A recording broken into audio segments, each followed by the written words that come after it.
सामने देखो, look front.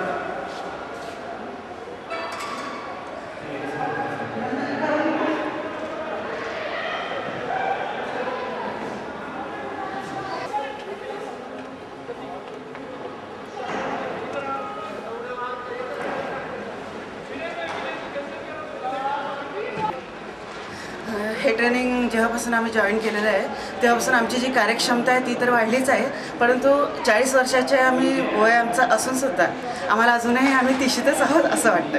हा एक खूप मोठा अभिमान आहे आणि आनंद आहे मला।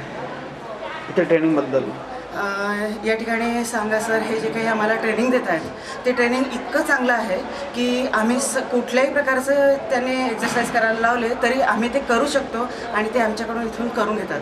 त्याच्यामुळे फिजिकली जे काही आमचं फिटनेस आहे ते खूप चांगल्या पद्धतीने झालेलं आहे। सांगा घेत असलेल्या 2 तासाच्या ट्रेनिंगमध्ये आम्हाला सगळ्यांना इतका स्टॅमिना डेव्हलप झालेला आहे, वाढलेला आहे आणि सगळ्यात मुख्य जी ऊर्जा दिवसभरच्या कामासाठी लागते ती सुद्धा खूप छान डेव्हलप झालेली आहे। आणि मी तर म्हणेन की ज्या महिला समजा घरी बसून योगा करतायत फक्त त्यांनासुद्धा हे काही पॉवर एक्सरसाइज आहेत, ॲरोबिक आहेत, काही धावण्याचे व्यायाम आहेत, काही सरांनी आपल्या पद्धतीने डेव्हलप केलेले काही व्यायामाचे प्रकार आहेत। ते जर सगळ्या महिलांनी जर असे केले, स्वतः साध्य केले तर नक्कीच मला वाटतं त्यांचा स्टॅमिना खूप वाढेल। आणि सगळ्यात मुख्य जी लवचिकता 40 नंतर आणखी थोडी कठोर होत जाते, ती लवचिकता खूप चांगली वाढीला लागेल। आणि ज्या महिला हे योगासनं करतायत त्यांच्यासाठी नक्कीच हे उपयोगाचं आहे। आणि हा क्लास आल्यापासून आम्ही जेव्हापासून लावला आहे तेव्हापासून आम्हाला आमच्यातला स्टॅमिना खूप वाढल्यामुळे खूप आनंद वाटतो। गरजच नाही त्याची तुम्हाला आता। आपल्याकडे प्राचीन काळापासून एक आशीर्वाद दिला जातो शतायुषी भव, पण आजच्या काळात तो शतायुषी भव किती जणांना लागू पडतो हे आपणच आपलं स्वतःचं शारीरिक क्षमता ओळखून लक्षात घ्यायचं आहे की हा आशीर्वाद आपल्याला सगळ्यांना उपयोगी पडतोय की नाही पडतोय।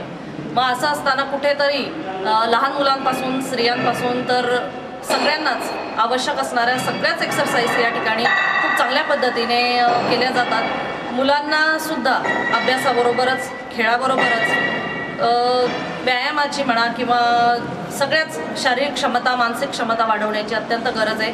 ती गरज या ठिकाणी आल्यानंतर बाहेर आपण किती चांगल्या पद्धतीने या ठिकाणी करू शकतोय हे फक्त बाहेर ऐकून न लक्षात घेता या ठिकाणी प्रत्यक्ष येऊन बघायला काहीच हरकत नाही। आपण बघतो की पुणे मुंबई सारख्या शहरांचा आपण अनुकरण करण्याचा प्रयत्न करतो की त्या ठिकाणी मिळणाऱ्या ज्या काही सोयी सुविधा आहेत त्या आपल्या शहरात मिळू शकत नाही, ही खंत आपल्याला वारंवार वाटत असते.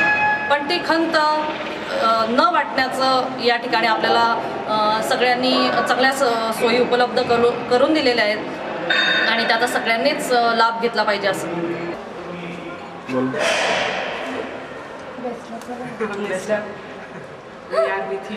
यहाँ पे जो एक्सरसाइज के प्रकार लेते हैं वो सर से जब बातें करके कुछ ऐसा लगा कि कुछ साइंटिफिक वे से सिखा रहे हैं.